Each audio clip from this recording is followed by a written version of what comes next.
you were drafted by Chicago and traded, because you and I both share this. We love Chicago as a city. It's big, the architecture, the people, the passion, the food. It's one of North America's great hubs.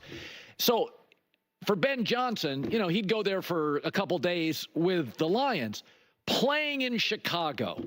Explain what it's like, the bigness, the volume, the intensity. What's Ben going to face? Yeah, I mean, my first 4 years in Chicago, it's a special place. And I remember when I got drafted there, I was coming out of Miami, which, again, for anyone that's been to Miami, it's a city. It's not really like a college football town. It has a lot of other perks and a lot of other fun aspects in the tradition of the program.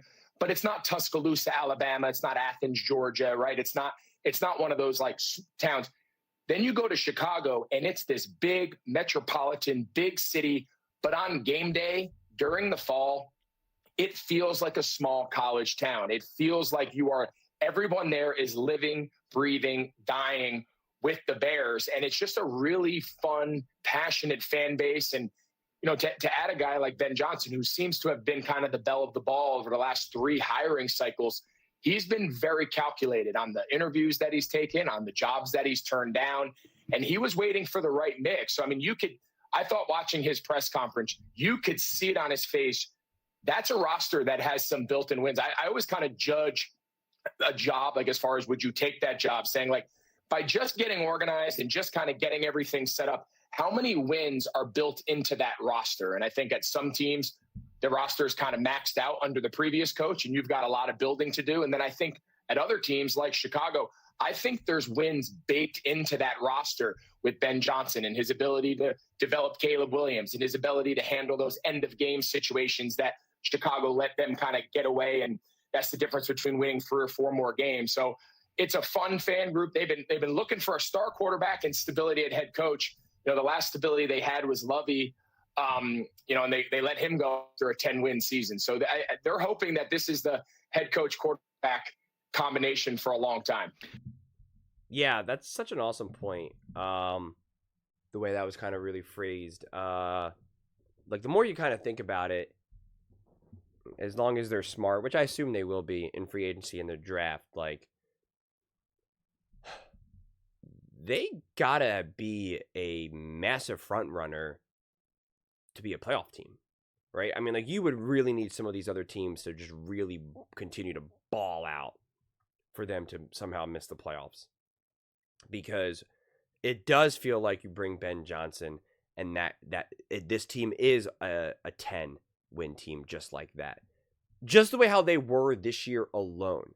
Now add in extra pieces, a better O-line, an established run game, a better Caleb Williams. Anyone who thinks that Caleb Williams isn't going to be better from last year or this year, it's like, I mean, you can leave those comments by all means, but it's just like I just won't really have much to say to you because it's just like Caleb Williams will be significantly better,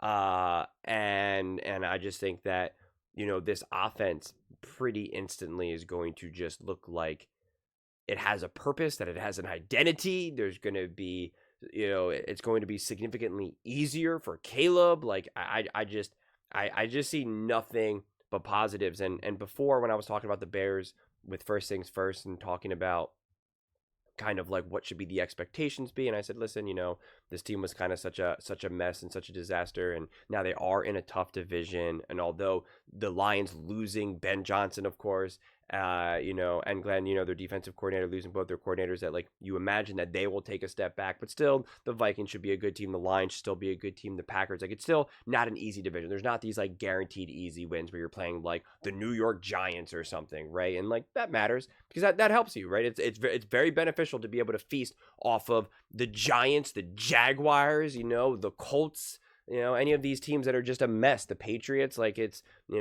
beneficial, and the Bears don't have that luxury, and that is one of the best ways to be able to find your way into the playoffs. It just is. We see that consistently, and the Bears don't necessarily have that luxury, but they should get a favorable schedule because of their record. And I just think that there was enough of these close games where you're just like, oh my God, man, if this was just a competently run team, like you come away with the victories here, okay? Like you come away with the victories here.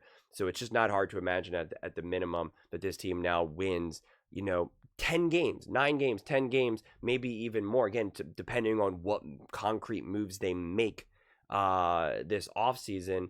And so I just think it's pretty exciting. I think there will still be some growing pains. I think there'll be still some issues. And I think, Ben Johnson is still going to have to find his own voice and familiarize himself with being a head coach and all the extra stuff that you have to do as a head coach that he did not have to do as a coordinator. I think that's a real thing. He has to now develop a new relationship with a completely different quarterback in Caleb Williams. That is part of it too. Like these things do take time.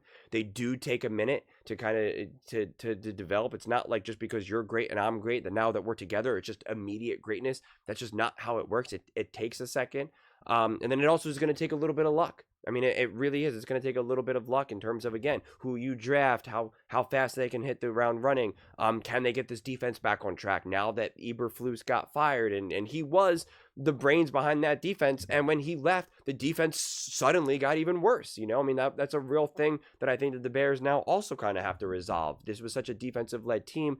And obviously now with Ben Johnson, it's not going to be like that. But I imagine that this defense will not be as great as it had been in the couple years prior. Which will now put more pressure on this offense, but that's fine because that is the benefit of having Ben Johnson and Caleb Williams, who is supposed to be this next big quarterback coach duo. But again, this is always a long-term, a long-term path and not this immediate short-term, gratification. But I do think it's exciting, and I think what Greg was kind of saying that sometimes, right, you fire a coach and it's just like, this was the best this team could be, and it just is what it is, and there was, not many wins, if any wins were left on the table, and we know without a shadow of a doubt the Bears left their share of wins on the table. But to be fair, they also eked out a couple wins that you were kind of like, I don't know. So, that might balance itself out. But I just imagine that this team is going to be pretty quickly immediately competent, quite frankly. And I just think that they will execute at a significantly higher level. And I think they will be contending for a playoff spot. And I think the only way they don't reach the playoffs is if we do get one of these years where it's like Seattle Seahawks are balling, the 49ers are balling, and the Rams are balling, and the Lions are balling, the Commanders and the Eagles, like right when there's just so many teams and the wild card race is so crazy where it is. This almost kind of happened this year where it was kind of like you're either going to win the division or you're out of the playoffs, which is what happened for the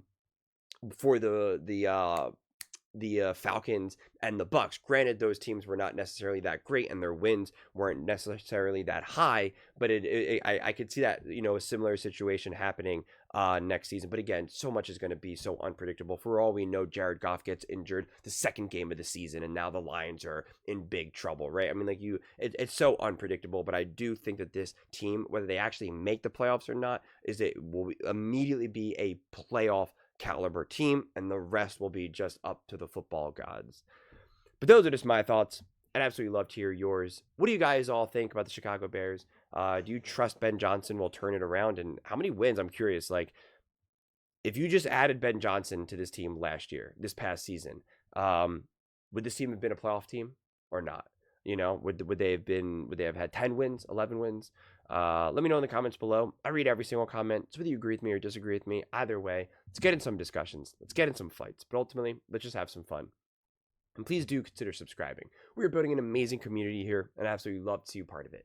I want to build something that we all genuinely feel connected to. Something that we're really excited to be part of. I think we're well on our way to doing it. And please don't forget to give this video a thumbs up, as it really does help the visibility and the algorithm. Thank you so much. See you next time.